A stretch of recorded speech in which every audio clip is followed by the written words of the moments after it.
Assalamualaikum warahmatullahi wabarakatuh. Perkenalkan, nama saya Israwati Karim, NIM 2154201009, mahasiswa aktif Universitas Pembangunan Indonesia Manado, Fakultas Pertanian, Program Studi Agribisnis. Pada kesempatan kali ini, saya akan memaparkan materi penyuluhan pertanian tentang pertanian organik dan pertanian konvensional. Pertama-tama, apa itu pertanian organik? Pertanian organik, petani mengikuti teknik sederhana menggunakan organisme mikro yang menguntungkan di dalam tanah untuk membuat tanah lebih seimbang, sehingga pertumbuhan tanaman menjadi lebih baik. Teknik ini tidak menimbulkan efek samping pada tanah sehingga ramah lingkungan. Pertanian organik.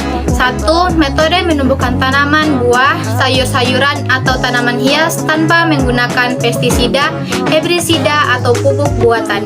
2. Proses yang terjadi dalam pertanian organik semuanya alami.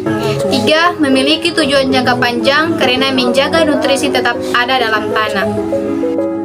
Pertanian organik dalam hal budidaya. 1. Pertanian organik menggunakan sistem polikultur, yaitu menanam beberapa jenis tanaman baik secara serentak atau secara bergantian.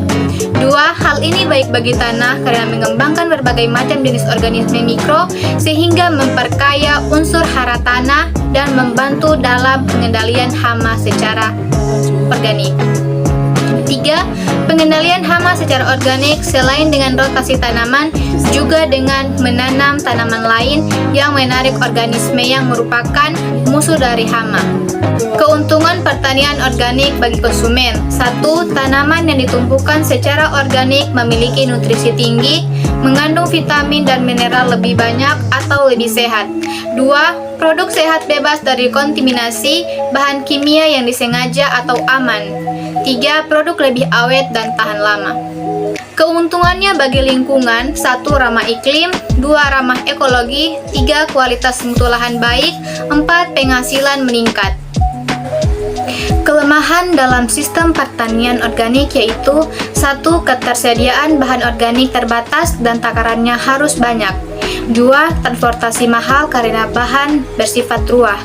3. Menghadapi persaingan dengan kepentingan lain dalam memperoleh sisa pertanaman dalam limbah organik.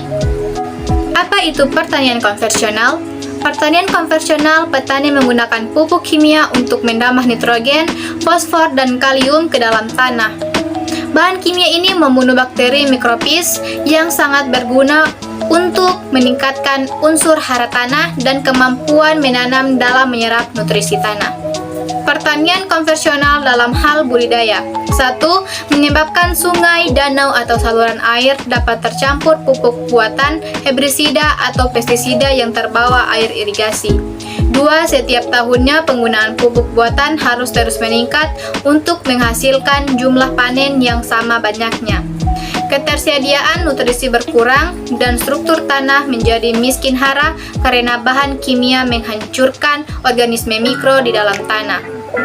3. Pestisida buatan yang tertinggal di tanah juga masuk ke dalam rantai makanan dan menyebabkan masalah kesehatan pada hewan dan manusia. Pertanian organik dan konvensional lebih dominan mana dalam pertanian? Produktivitas pada pertanian konvensional lebih diutamakan. Hal tersebut dikarenakan petani hanya fokus terhadap budidaya yang dilakukan tanpa memikirkan faktor-faktor yang berkelanjutan. Berbeda dengan pertanian organik. Selain produktivitas yang diutamakan, kestabilan dan kelestarian lingkungan juga sangat diutamakan. Pertanian organik menerapkan konsep jangka panjang agar pertanian dapat dilanjutkan dalam jangka yang lama. Pertanian organik dan konvensional bagusan mana? Pertanian konvensional cenderung membeli pestisida kimia ataupun pupuk kimia untuk pertaniannya, sehingga biaya yang dikeluarkan jelas lebih besar.